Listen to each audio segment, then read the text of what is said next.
Ayan na sa mga nagsasabing, hindi ka pa nanganganak. Ayan na, dito na. Nanganganak na, maya-maya lang. Tayin nyo. Tubig na naman.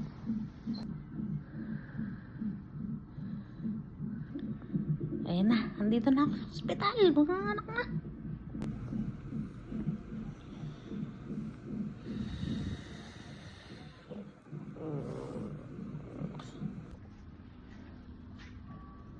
Anak ko, papakita ko na sa inyo. No? Kayo naman na-delay lang ng 2 days. Bale, na-late lang konti. Konting-konti. 40 weeks and 2 days. Atat na kayo mga anak ako. Ano ba kayo?